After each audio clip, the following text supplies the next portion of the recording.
There's people from all over the world, as far away as Japan and as close as Queens, which is where I am. So before we get started, I am going to tell you a little bit about the museum. We opened in 1976 as part of the bicentennial celebration in New York City.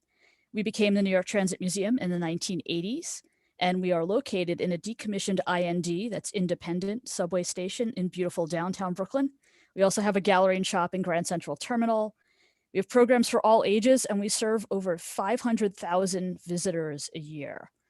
And we've got some slides that I want to show you before we start our discussion. But one thing I do want to tell you is that is basically the reason why we're doing this program is to enlighten you, because New York's subway system is really tough on the cars that travel through them. Not only are there structural limitations that dictate the dimensions of actual cars, but there's a lot of environmental factors that that come to bear on the cars: moisture, temperature extremes, the topography of the route that the tracks take. So with so many factors working against them, subway cars need a lot of tender loving care to keep them in tip-top shape. And subway cars are also very expensive. And in the 1980s, it was decided that instead of retiring and scrapping over 1,500 cars and purchasing replacements for them, it would cost a heck of a lot less to rebuild them. And so the result of this is the General Overhaul Program, or the GOH. And that extended the life of many R26, R29, R30, R33, and R36 subway cars. The General Overhaul Program was considered a success, and it was the beginning of a new era ensuring the health of New York City's rolling stock. Scheduled maintenance has become the norm now, and we're going to talk about that a little bit later. And today, things that could bring the fleet to a grinding halt if left unaddressed are now stopped before small problems can become large ones. And that's what we're going to talk about tonight. But first, here's some pictures. Most of these are by Joe Tassiello, our esteemed panelist. These are Redbirds at the 239th Street Yard in 2012. Here are two of our panelists when they were younger. Joe on the left and Bill Alcott on the right. I see already they're cringing in their seats. Here's troubleshooting at the 180th Street Yard underneath a subway car. We've got Redbirds at the Westchester Yard in the Pelham Barn. And this is during the overhaul program, so these are probably freshly overhauled in this photograph. Am I right? I think you have to unmute yourself, Joe. Yeah, I got it. No, I wouldn't say they were freshly overhauled. They might have, the picture on the right, the center picture is an R36, I think. Can't tell what's on the left-hand side, but I would say probably pretty much overhauled in a recent time, maybe within a year or two. Here's another photograph from 1988. This is the Westchester Yard, the Pelham Barn. So you can kind of get an idea of what the inside of a repair facility looks like, train yard. Some more hot Redbird action. One of my favorites, the trash train, or excuse me, the RC, which is a refuse collector, but everyone calls it the trash train. I love when these pull through stations when I happen to be standing there. I see we have some trash train fans in the chat too, because they're awesome. These are some Redbirds that are going to be reefed, and they're being loaded on a barge, or have been loaded on a barge.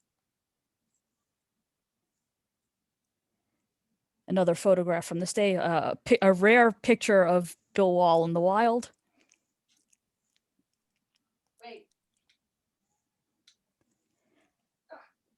some Redbirds that are also getting ready to be put on the barge. You'll notice in the center of the photograph, I'm going to circle it with my cursor, there's a sticker on it that has the Delaware EPA inspection sticker. Before these cars were sunk into the ocean, they had to pass a rigorous series of tests to make sure that they were safe to be reefed. Maybe we'll have time to talk about that a little bit later. I hope so, because that's pretty fascinating. Redbirds on a barge.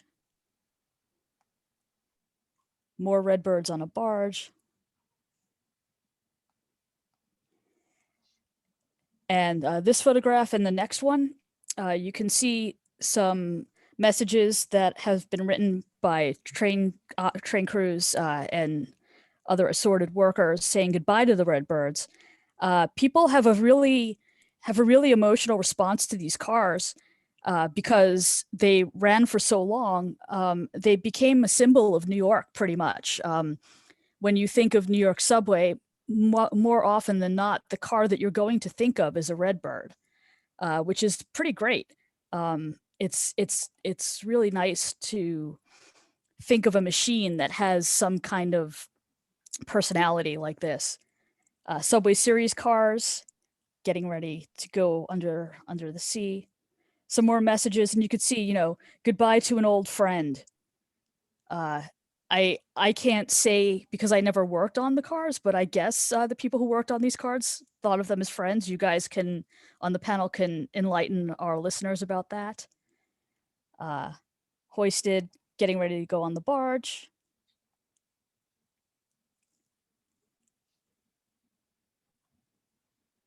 Last days. And I love numbers. Maybe you love numbers too. And I'm going to leave this up for a little bit. And I'm just going to say the General Overhaul Program, it operated from 1986 to 1991. The program rebuilt about 1,566 subway cars. Like I said before, from the R26 to the R36 types. And it cost an average of about $272,000 per car, which was a significant savings relative to the cost of replacement. There's a second part to this chart here. We can go back to this later if we have time, but it's just a breakdown to show you that this replacing all of these subway cars was a really costly endeavor. And it was not a decision that was gone into lightly. And you can see, this is another chart. I love bar charts.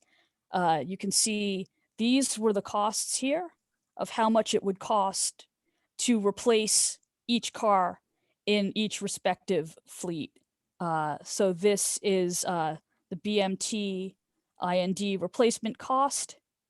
That's the gray bar. The yellow bar is the IRT replacement cost, the high end, and the blue is the low end of that. And then these two bars on the right side, the blue bar is how much it would cost to overhaul IRT fleet, and the other would be the BMT IND overhaul cost. So Ronan, that's a great question about why an IRT car would cost the most. And we're totally going to get to that right now. So the first question that I have for our panel is, and this is a good way to start, what's the single worst enemy of a subway car? Walcott, you got this one. I think Bill has to unmute himself.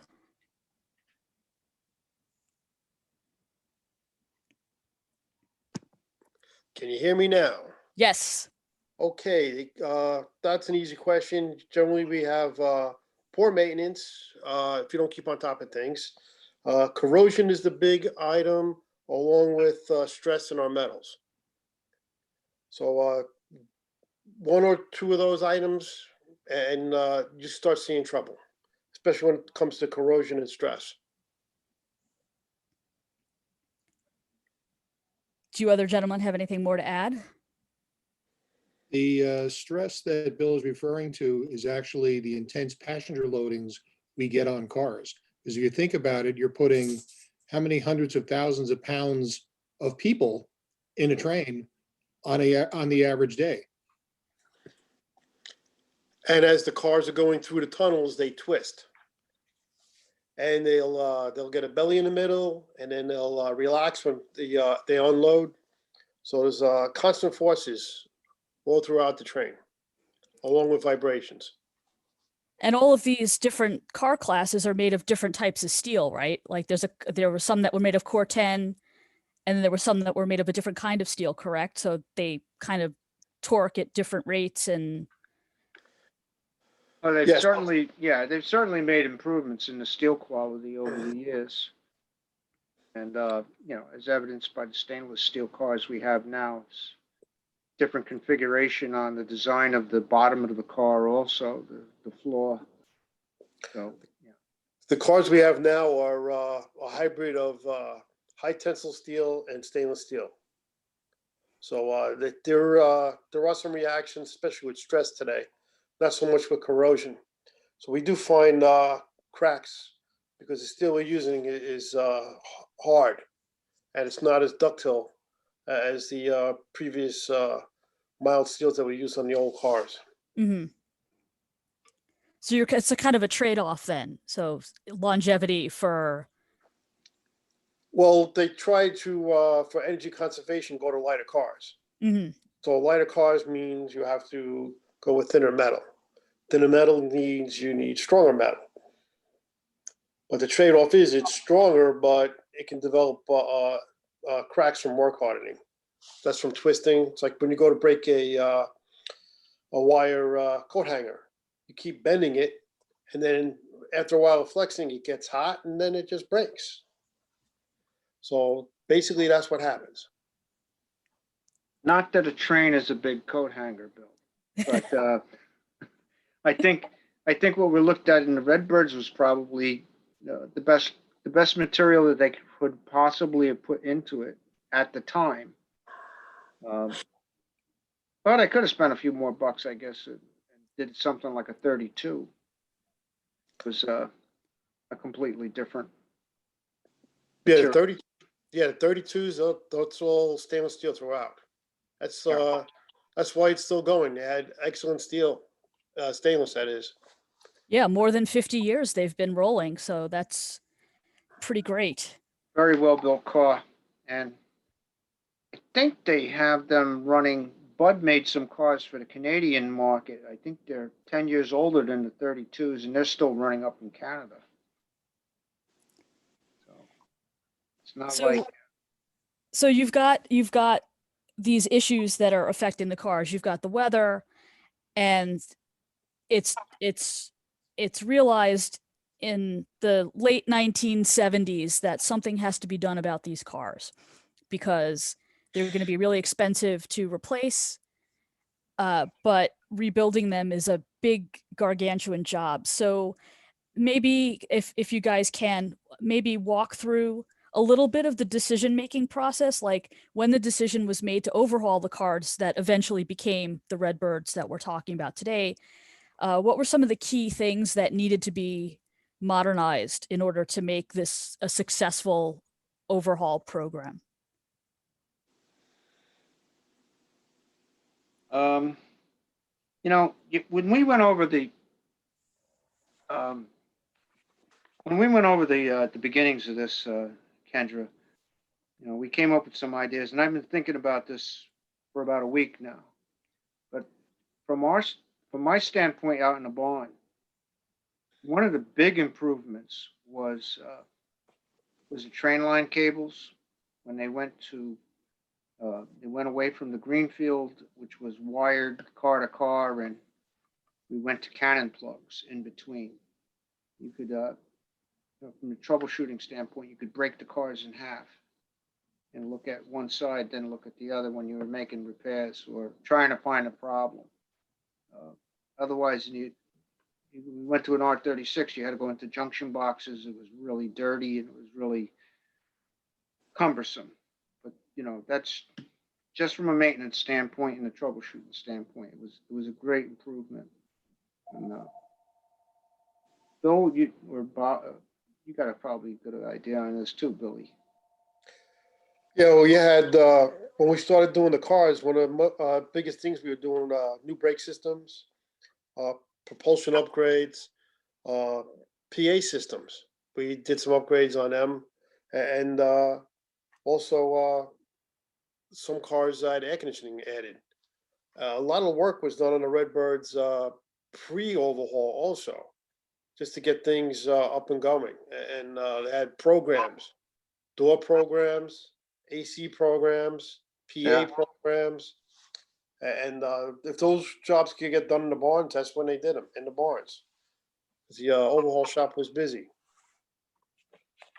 Yeah, you talk about the braking. One of the big developments was going from the steel brake shoe to the composite brake shoe. We had to change some of the air brake pressures and put various modified valves on the cars, but it was um, really a big change. Steel brake shoe weighed 40 pounds, and you're looking at 2, 4, 6, 8 to a truck. And I when I worked brakes at 239th Street, I do 32 brake shoes in a day at 40 pounds each. And you put in a good day's labor when you did something like that. Yeah, we didn't need the gym, that's for sure. No, we didn't need the gym. Yeah. God, I But, can't even pick up a contact shoe, so I can't even imagine and there's a way to do doing it, all the brake work. right? It's interesting. We used to go down the line, and on the side, the body band of the car, you had you'd make an arrow, and if it had a full arrow, it took an IND style shoe, and if it took a half arrow, it took an IRT, or we used to call the slipper. And the reason was you had to look at the brake rigging, and the size of the manual slack adjusters would give you the indication of what size shoe you could put on that truck. Because sometimes you'd have mixed slack adjusters, and you had to modify what you were doing as far as how you would apply the brake shoes to the car. It was a little bit of art to that science. So interesting. That's one of the problems they fixed on the overhaul program. They standardized. Well, that was I was going to say Really? you bring up something that I've always wondered about, and I grew up in New York, and I remember in the 70s that a lot of the subway cars in one train were very different from one another, and Mixed I consist. and yeah, well, that's the technical term for it. So yes, mixed Yeah. consist. So I would imagine that was also part of the goal of the General Overhaul Program, is to kind of standardize whatever fleet we had, or I don't know. That's an interesting point, because after they overhauled the cars, first of all, they're all red. So what we had to do is to identify. This was the concept of the home fleets in the barns. If you noticed in the earlier pictures, they had stripes on the side of the car. So those colored stripes indicated what barn the cars belonged to. The stripes are under the Under the car number. board. Right. So it was under the car number. So like if it was a red stripe, it was the one line. Green was the 2. What was the 3, Bill? I don't remember. That was blue. Blue. The 4 was orange. The 5 was black. The 6 was yellow. And the 7 line was a very strange purpley color.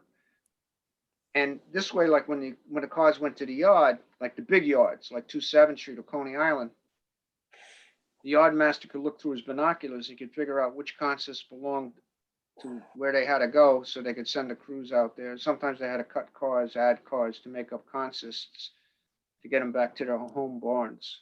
So when you say home barn, that's where the cars live when they're waiting to go out into service, right? Well, yeah. So the whole concept was, this is all tied in with responsibility and accountability.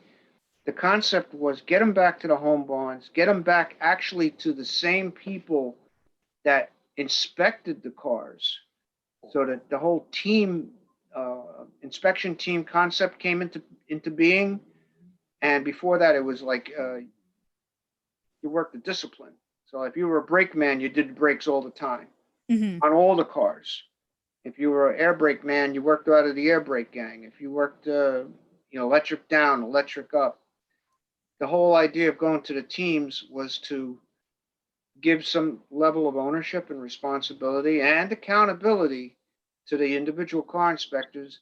They they they narrowed down the number of people, so the direct relationship and the span of control was now tightened to where you had a foreman to 6 men.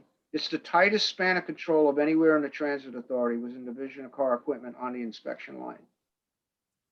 And that's how we got great inspections. Changed the whole concept of how we did it. Own And the that- car, own the ownership. And that's a good byproduct of the general overhaul then, because it's Yes, it enabled people to kind of come together and work as a team, whereas before, I mean, I've heard stories from you gentlemen and from other people that it was kind of the Wild West as far as cars, and not so much maintenance because everything was safe to run, but things were fast and loose, I guess. So before they owned the cars, before Barnes owned the cars, sometimes things were so bad, and Bill Wall will tell you, they'd take cars out of 180th Street at night and they'd bring them over to another line to make service in the morning. I made service out of 27th Street working the A line, and sometimes I'd have to put out B trains. Sometimes I'd have to send a train from 27th Street to Pitkin so they could make service in the morning out of Pitkin. Things were tough. Things were really tough. And I can tell you, before the overhaul, there were times where I have to put 3 people on a train to get it to the station just so I could drop it and bring it back. But I made service. I made it to the station. I had to nurse it back. Sometimes I had to drag it back dead. But I made service. Sometimes we put shop air in them to get them out the door. Now you're telling all the tricks there, Billy. but that's, I mean, if you guys would talk about that a little bit, because this was all used to make the argument for overhauling the cars Yeah. and not replacing them, is that Yeah, you've done yeah. so much work, you've put so much time and effort into them, and you can get them running, how they work. It's just you've got to figure out how to make them consistent. The overhaul definitely was a great leap, because when these cars started coming back, we were able to retire some of, and by that time, imagine the Redbirds are coming back. We're sticking cars in the yard, but we still have to run some of the old equipment. And we're running R12s, R14s, R15s. These were tired cars. These were cars that we really had a hard time keeping them going. I remember a Veterans Day I worked in. They said, okay, all I need you to do is troubleshoot the car, and then we'll have somebody fix it. And by the end of the day, I had fixed or identified, I think it was somewhere around 23 dead motors in the Wow. house. And I told the foreman, I will never work for you again, and I never did, because he killed me that day. But that's what we had. We bring in all the dead motors on a holiday, hire as many people as you could just to try to get a leg up for the next day. So because of issues like this and the older rolling stock and all of that, it's decided, okay, we're going to undertake this overhaul process. So how does it really start? Like, besides the person on high saying, we have the money and we're going to do this, who gets to input into how the overhaul process actually happens? Like working in the shops, like you were shop guys. Did you talk to people and say, hey, this is what I need to make this work? Or were you basically told this is how it's going to be? Was it a collaborative effort to the extent that transit can be collaborative? Well, I'm just thinking there was a lot of new technology that we would delivered back to the barns that we had to learn really fast on the change. I mean, cars went out with motor generator sets. They came back with converters. They went out with really old group boxes. They came back with new group boxes that had 1 foot in the past with analog and 1 foot in the future with a very rudimentary electronic acceleration and braking preset system. So yeah, we wanted a better car. We got it, but there was definitely a learning curve. Bill, can you add anything to that? Yeah, they came into the shop. We, at the overhaul shop on my side, we tore out the old equipment that went out to the scrap dumpster, welded up new brackets, new equipment went in, and we had engineers with us, superintendents. There was meetings constantly going on between barn chiefs and our superintendents to make sure we had quality there. The training department was enhanced to help with that. Extra training was brought in, and we had a large influx of new people coming from the outside. So there was a lot of training going on. That was a lot of people being hired. You know, one of the things I was thinking about is when I started, there had to be, I don't know, maybe a half a dozen different door operators made by different companies. And these Redbirds gave us a level of standardization that we didn't have before. So, you know, once they, and I won't give out the names, but once they decided upon a certain vendor to supply the door operators, it was a boom because now you only had to learn one and you only had to troubleshoot one, and whatever went wrong with that one, pretty much that's what went wrong with it all the time. So the learning curve on the doors was better. It was much better. You didn't have to have the door expert anymore. You know, the guy that you always called, and you know, if he was out in the yard and you say, listen, I got this car over there and it's a Singer operator, or you go over there and it's a Midland Ross, and it's, you know, each door operator had its own nuances. When they standardized, it made anybody could work on it after a while. Once you learn the system. There was another aspect to that as well, and that is from the transportation, the RTO side, is that if we had to troubleshoot a train, now it was all the same, as Joe said, rather than trying to guess, how does the seat open, which was always fun trying to figure out which kind of seat opened how. Yeah, because you're there with 1,000 people on a train, you've got a door that's hanging up and you can't get it open because you can't get the seat up, so that it was helpful that changed, and more so that when you went under the seat, that it was always the same kind of door engine, as opposed to it's like, okay, what does this button do? And then ultimately you mess it up and the train would go out of service and you'd have a lot of unhappy people. So, I mean, in terms of standardization from the operational end, having things that were pretty much the same was a blessing, because it cut down on the guesswork that we would have if, something did happen with a breakdown. Plus, there was a lot of improvements made in the safety of the doors at the same time. So, there was a real concentrated effort in 1987 to really work on the doors. The goal was almost like a vision zero. Let's not drag anybody this year. Let's not get anybody caught in the door panels. So there was a real concerted effort to make improvements. And they also wanted to cut back on delays. Most of our delays are caused by door problems. Yes. Is that still true today, even though we have different door systems now? It's Would you always been true, and it always will be. The last set of cars that didn't have door problems were the BUs, which have gates. Yeah, well, I was going to And say they somebody didn't might really use have one. doors. It's kind of the nature of the beast, unfortunately. Well, I mean, if you think about it, besides the wheels of a subway car, the doors are the things that move the most. Was that a correct assumption? That No, it's what people can touch, basically.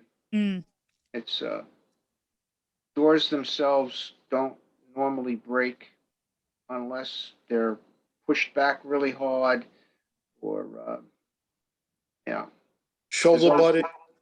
there's always some human factor that can be associated with it. Now that's not always true, but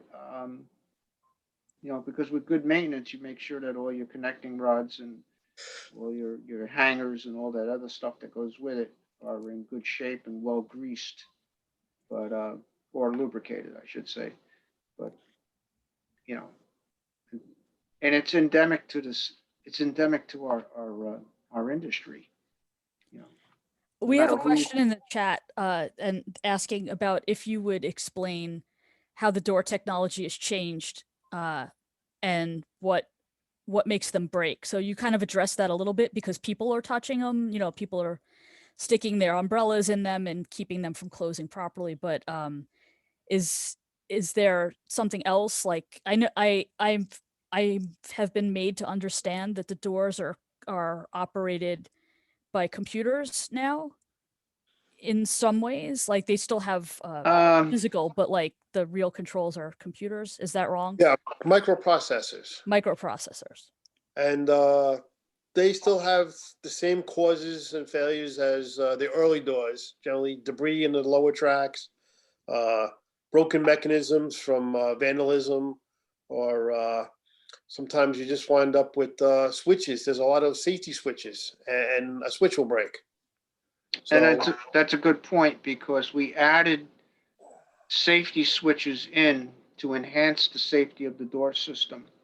And then we added another switch on top of that switch to enhance the door system safety.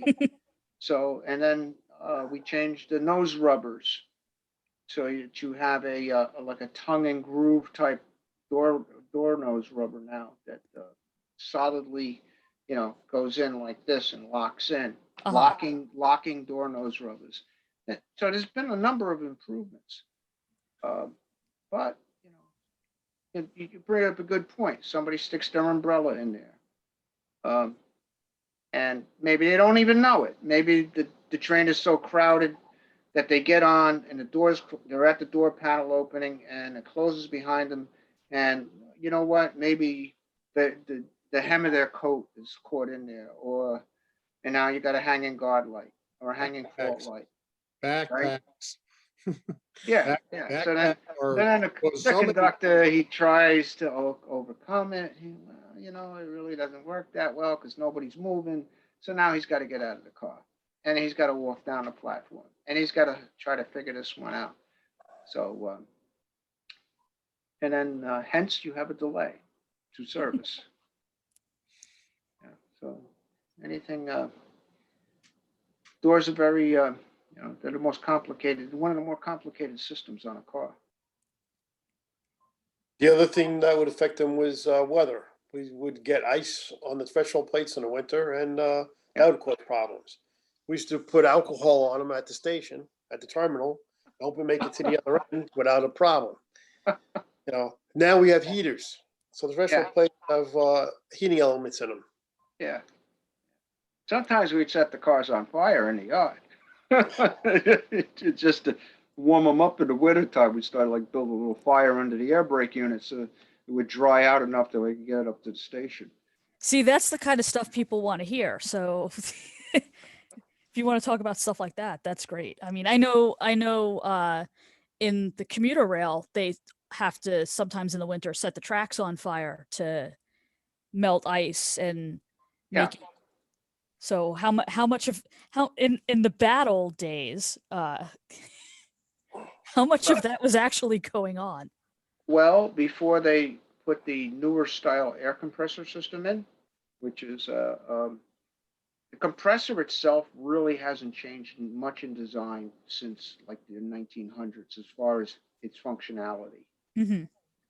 But all the other attributes that would dry the air have changed. And compressed air, as a byproduct of compressed air, is moisture. So that would freeze in the lines in severe weather. So when they went to the newer style compressors, it's reduced that considerably. The bad old days, brakes would freeze. Not while it Yeah. was, not while you're operating the car. You just couldn't get it out of the yard if it was sitting there all night.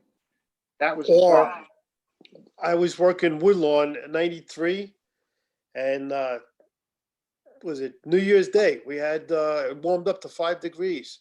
Trains would come into the pocket. They put the brakes in emergency. The train's end, and that was it.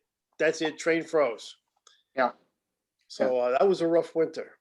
There is another aspect of the air systems too, in regards to very cold weather. And this was, I know, on the R27s and R32s over the B division, on the M line, on the, like I said, a very cold 5-degree day, air compressors would rupture from, moisture being in them. So now you've got no air for the cars, and you'd have an 8-car train, and suddenly you only have one air compressor left to try and do 8 cars. And that would happen en route. And that would be a horror show. I mean, one weekend I remember being on the M line, and out of something like maybe 10 trains in the yard, 10 8-car trains, we were down to one operable 8-car train left from the weekend. And forget about Monday, that just didn't happen. And that all came down to with moisture and, bad water air compressors and so on. It was quite spectacular to try and get trains over the road that way with the low air problems. And low air problems was a major factor in the Redbird rebuilding. That I believe they increased the size of the output on the compressors, Joe. I may be wrong on that, but you had air on a Redbird, which you didn't necessarily have on the same exact car before it became a Redbird. That's true. That's true. We went from the 2CY on a cradle to D4 compressors, and the first generation was that was DC motor, 600-volt motor, and it was like a rocket ship to a Model T. It was like wow. We couldn't believe how quickly the air would build up on the cars. And the old cars were the 2CYs. By the time that they were ready to go, they should have went earlier. They were in bad shape.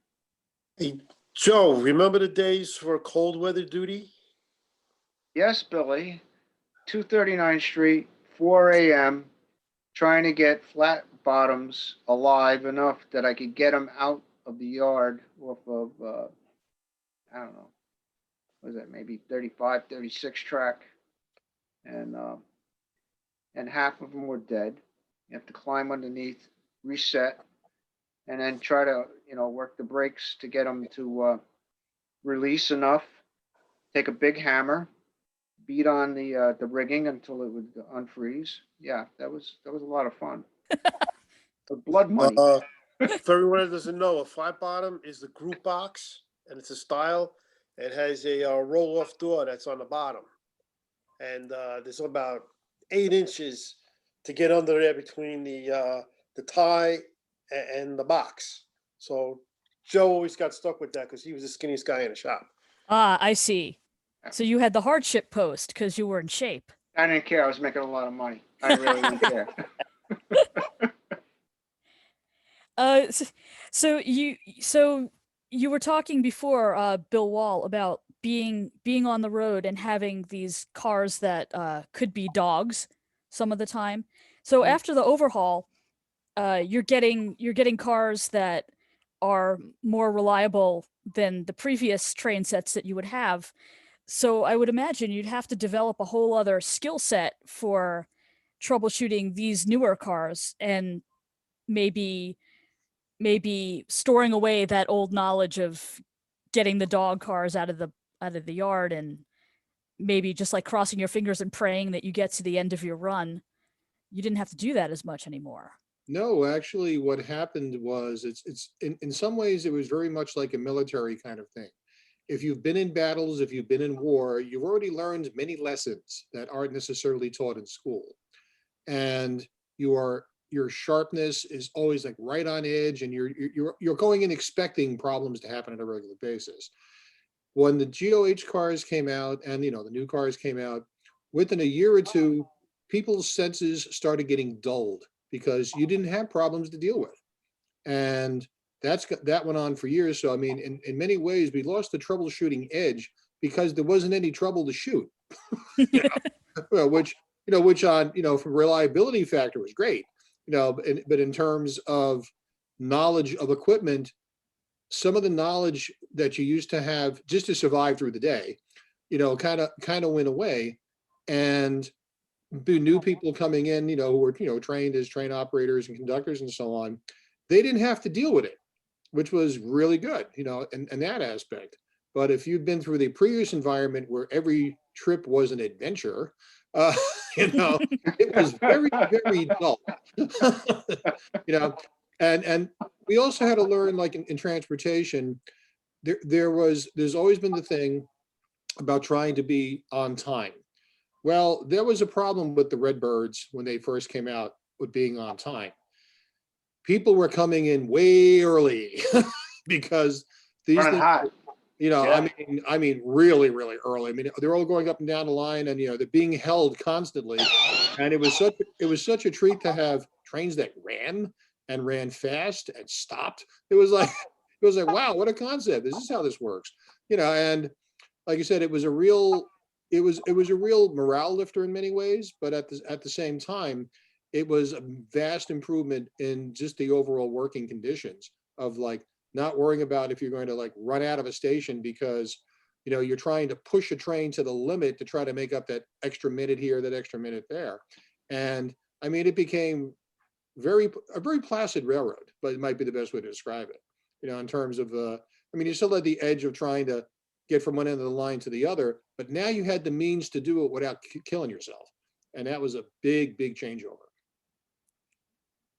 It's changed so much that if we talk about it now to the new people I hire, they think we're crazy. It never happened. What, you mean the quote unquote bad old days, or the change in morale, or both? The bad old days. Everything that we had to do to make service. Yeah. Yeah, it was called Kick Here and Make It Go. Yeah. I had a Redbird that froze one winter's day, and we'd bring it in the shop. They could never find out what was wrong with it. They put it back outside, and it would freeze again, and it would make it as far as the old tower, Bill, and it would die, and I'd have to bring it back. And this went on for about 2 weeks. And finally, I told them, work around it, leave it in the yard till spring. It'll work out. and that's how I got it. It was an R36, but there was water in it somewhere. We could never find it. We changed parts. And finally, when spring came and we had warm weather, the car ran like a champ. And probably blew the water out somewhere along the line, or I had a feeling it was in the somewhere in the pneumatic portion, in the coupler arrangement, but never did find out where it was. But sometimes you can't run them. But and sometimes you can't find the problem, no matter how hard you try, which must be very frustrating for guys like you, because that's what you're supposed to be doing. I tried. I gave it a good 4 or 5 shots, and then I said, just leave it in the yard. We don't have time for this. I said, we can live without 2 cars. And I said, you'll release it in April. And I think this was in January. So I held it for 3 months in the yard. We inspected it. We would bring it in. We would inspect it. It would look good. And they'd say, can we release it? I say, no. Do not put it out. Because I bought like 5 train troubles in like the month of January with this one car. And what happens is it affects your mean distance between failure. And then you get. Oh, yeah. Please. Explain that for people in the talk, because I know what it means, but not everybody does. What does mean distance between failure actually mean? Uh, well, pretty much the way it's described. Um, we would take the amount of mileage that a fleet would uh, produce in a month's time, and you would divide into that the number of failures that were charged to the car equipment division.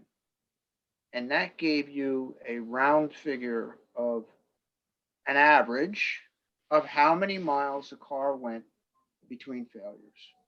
Now, we had a goal, and the goal steadily increased every year because we would meet the goal, and then our boss would give us a new goal, which was even harder to hit. And he'd say, and you'd say, well, listen, the car's a year older. Maybe we should keep it where it's at. No, no, we got to go higher. We got to go higher. And then you get killed because you didn't make it. But when I got to Pelham, the R29s, which had just been recently overhauled, were doing a grand total of 16,000 miles mean distance between failure. And we got that to almost triple before the end of their lives. So I got it up to about, probably by 1998, we got it up to about 42,000, 44,000 miles mean distance between failure, which we thought was an incredible number for those cars, given the particular issues the Pelham cars had. I was just talking to somebody the other day in New York, and they're doing like 250,000 miles out of Pelham now with 62As, which is, I could have only dreamt of those numbers back in those days. And that car's nearing 40 years old. So they're still, that generation of car is still running pretty well. So is the mean distance between failures, is that the basis of this scheduled maintenance system that we have today as part of it? It's a scorecard. It's a scorecard. It's a scorecard.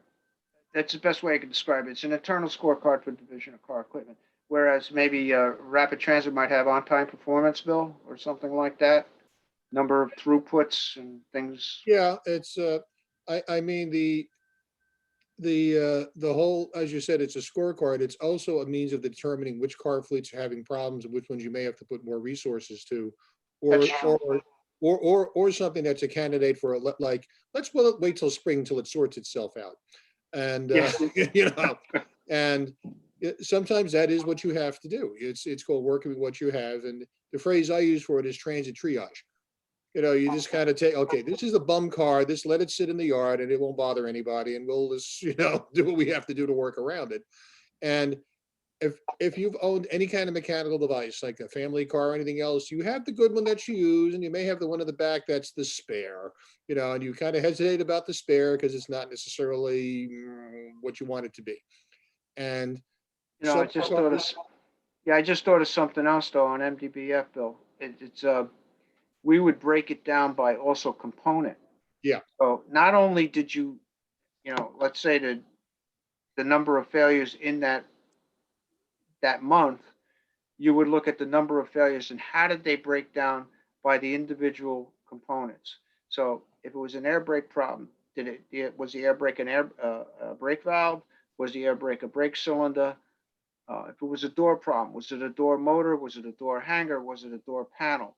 So then you would generate, over the course of a year, you might be able to start getting a trend analysis. And that was real important because then you could start looking at, maybe we have a problem. Maybe we don't have a problem. Maybe we have a vending problem.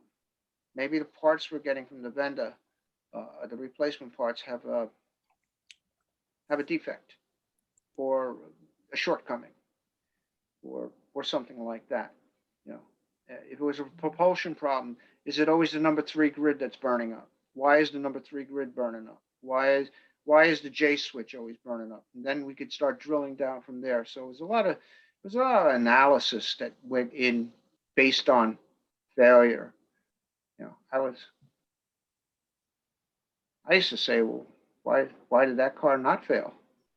Let's tear that one apart. That one hasn't failed in a year. Let's find out what's done. Let's find out why is that a good one. I don't want to know what's wrong with the bad one. I know it's burning up. I want to know what's good with the good one. So. Well, that kind of allows me to segue into a question that's been coming up in the chat quite a bit.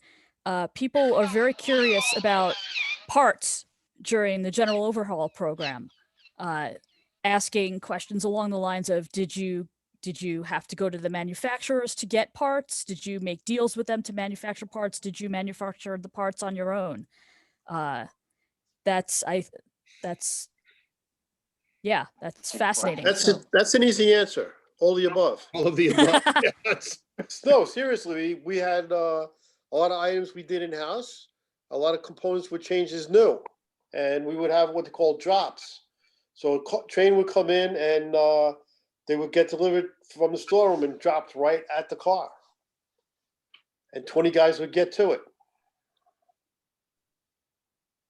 And that was something that changed with the General Overhaul, right? That before that, it was kind of a free-for-all with parts, like you had to go running. I've heard stories about people not having the parts that they needed to repair the cars, and that with the General Overhaul Program, that a system was put in place that, you know, it was like, I know that we're going to need X amount of parts to do this, and you would have those parts, and then the cars would get done, and the systems were put in place so that there was no more scrambling.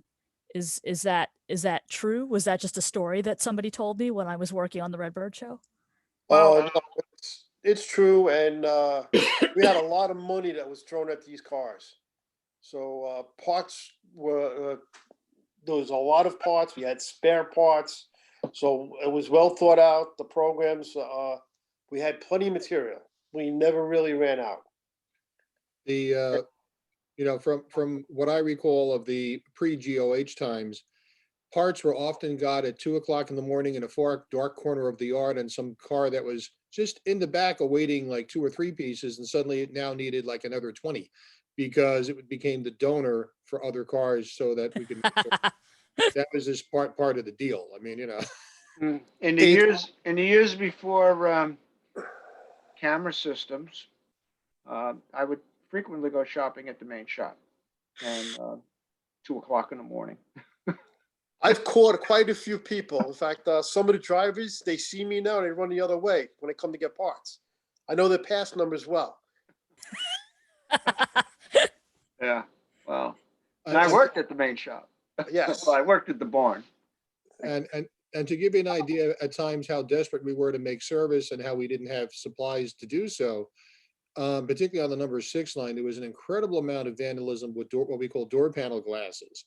And they were held in by a rubber strip, and people would kick them out, and you'd have the entire roadbed littered with them from, you know, Pelham Bay all the way to Brooklyn Bridge and back.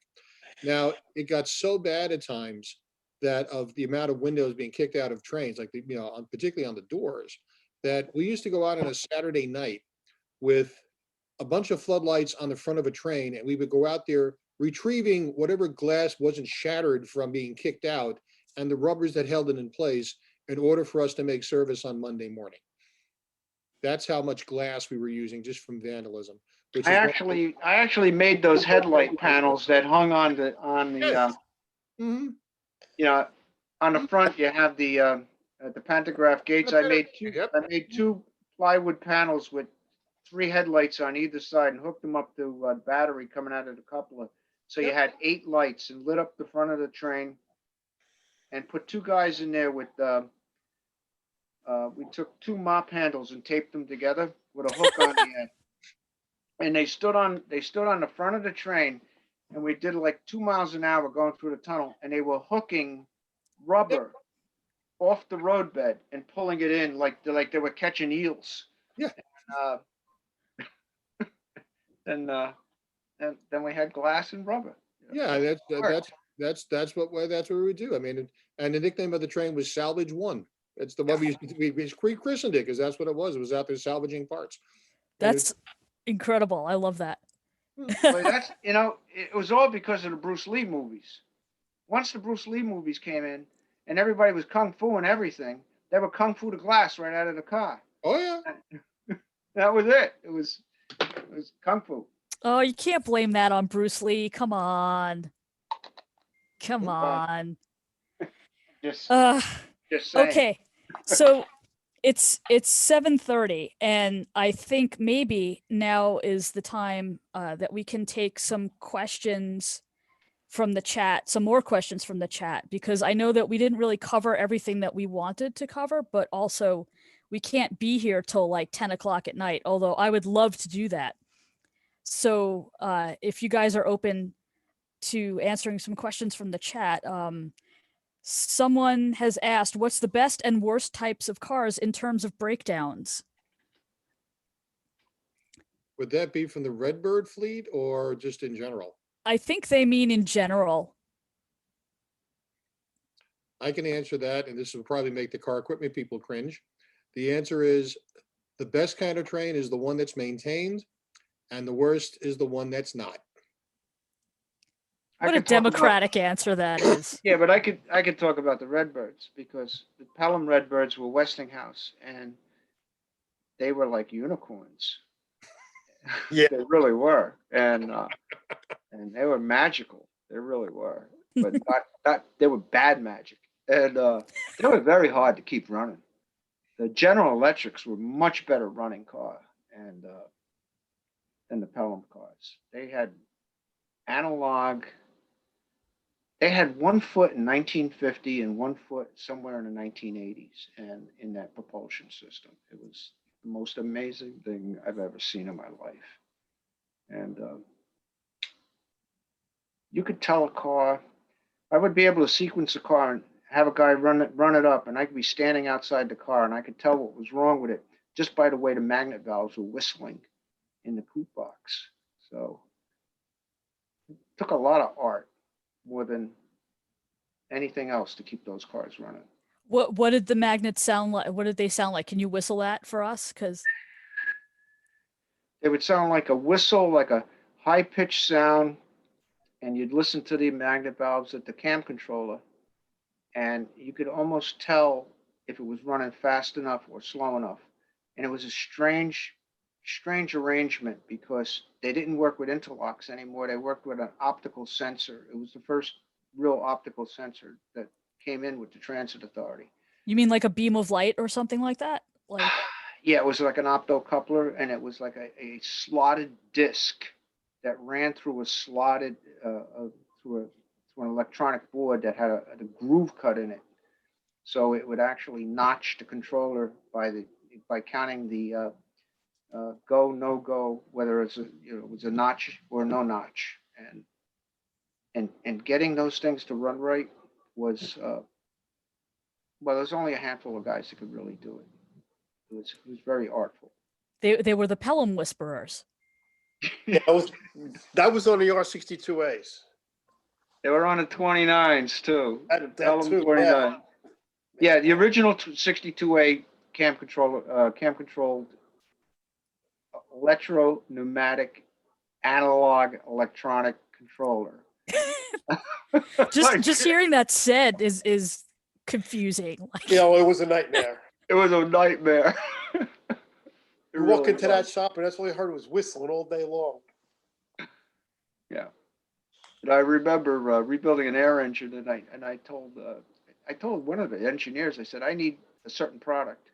And he goes, what is it? And I told him what it was. He goes, they haven't made that in years. I said, yeah, but that's what the controller needs, because that's what's recommended by Westinghouse. And I pulled out a book that had to be 25, 30 years old.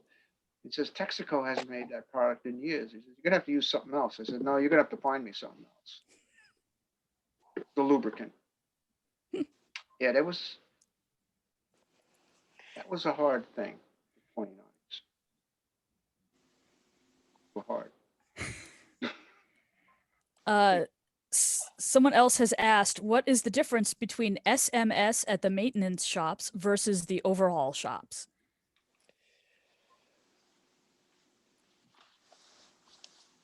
Okay, over in the overhaul shops, we do the heavy components on a 12-year program. So that's including the trucks, air conditioning, draft gear, anything else that engineering sees fit. Sometimes door operators. On the 6 year, they'll do trucks and a few other items. And in the shops, I think it's every 3 years they do the air brake, right, Joe? 3 or 4 years on the air brake. And the difference is exactly that. You get a box delivered from the air brake room out at Coney Island, and you'd open up the box. It had a hinged, two hinges, and it would open up like this, like that. And in there, in individual component spaces, was every valve that would go on the car. And there were tags. And as you took out one from the car, the goal was to take off the tag, and then you would write on the bottom of the tag the car it came off of, the name of the valve, A1 valve, FA2, whatever, FA4, and then put it back in the box. Then the box would get sealed up. It would be checked by the storeroom man, and then the storeroom truck would come by and pick it up. And you scheduled your in-house SMS and try to coincidentally maybe make it with the inspection line. So you do an SMS before inspection, because that was always the best way. This way you could test the cars to make sure that they worked. And then maybe run around the yard if it didn't need a track test. But at least, do it, at least a cursory road test with it to make sure it stopped. Always important. And that, what else do we had doing an SMS in the barns besides air brake? Was there? I'm trying to remember. There was some switches we would do in the barns. Yeah, you had some of the door switches, some of the door. Yeah, operators. PSS Yeah. switch. Yeah, that's right. We would do the panel sensing switches, which were part of the door safety system. So you try to get out in front of it. Before a panel sensing switch failed, you want to get out in front of it and change it out.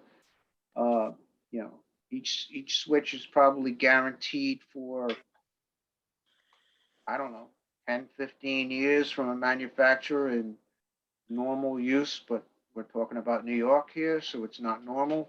So, it really isn't. You'd have to jump in there a little bit sooner than that and change it out. But that was another one of the things that we learned as we went along. Nothing lasts forever, and scheduling and maintenance is good. There is one thing that the Redbirds kind of proved, and even to some degree the R32s now, and that it's not about the age of the equipment, it's about the maintenance it gets. And if you keep caring for something, it's going to keep running. The only thing that'll do it in is going back to, like we said, to like corrosion things. Like with the cars actually start rotting out because water gets into things and so on. But big thing is that the SMS programs really extended the lives of these cars, in a reliable sort of way. We had the car bodies were dying, but all the other stuff worked. Well, and that's a great segue into our last question, which is about the Reefing Program, which was what happened to these cars after they had gotten so much tender loving care and rebuilt from the ground up pretty much. They ended up in the bottom of the ocean. So I know, Bill Alcott, you were pretty instrumental in the Reefing Program.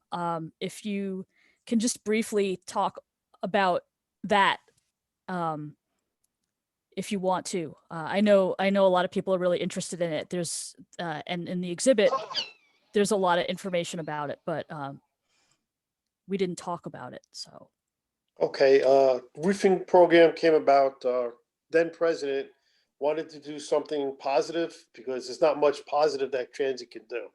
So him being a boater and a sports fisherman, came up with the idea of let's make some reefs.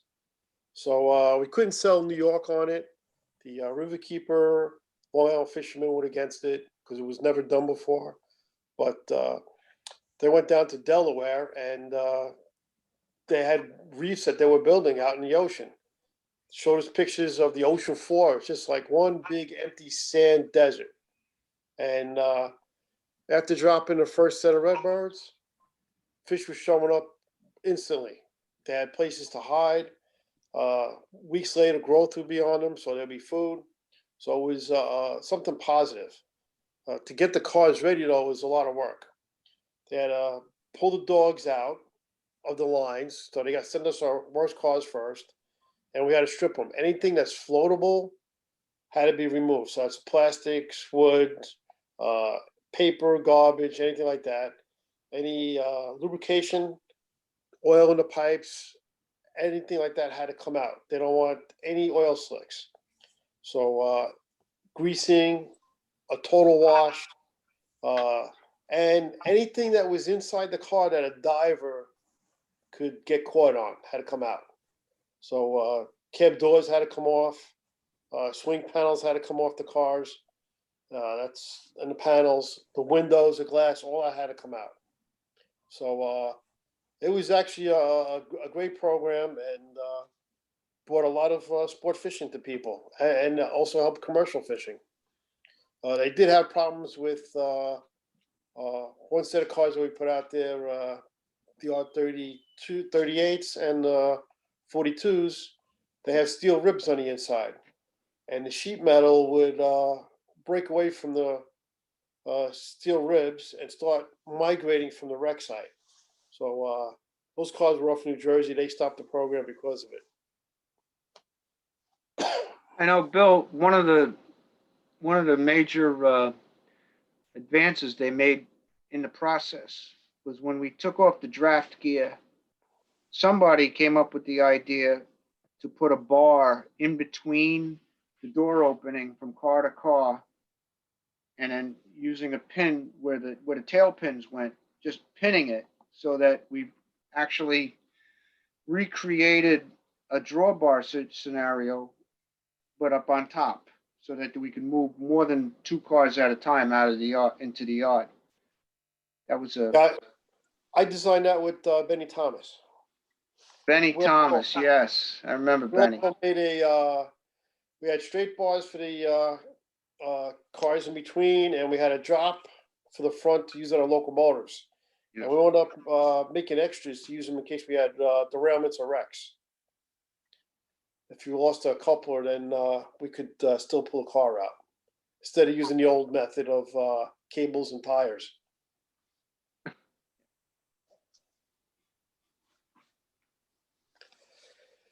Any other questions on the reefing? I think that's it, and that's really I think all that we have time for because it's 7:45. But I learned more from this talk than I did the last time that we did a talk like this. So thank you for your time. I think Kendra has some things to say. Kendra? Yes. Are you there? Hi. Thank you. Yes, I am. Hi, everyone. Thank you so much to our panelists and our moderator tonight for a wonderful discussion. And thank you everyone here for joining us this evening. We hope you can join us for our future talks. This Saturday, we have a discussion all about the IRT Pelham line. So for more information about this and future talks, please visit us at nytransitmuseum.org. Until next time, have a great evening, everyone.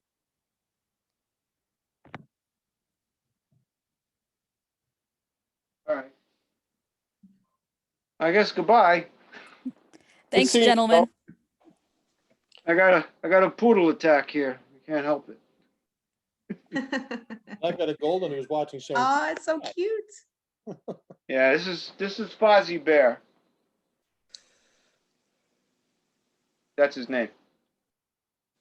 I'll see you. Take it easy, Joe. Bye, everyone. Have a good evening. You too. Ah, you're licking, Daddy. Oops, you licked my ear.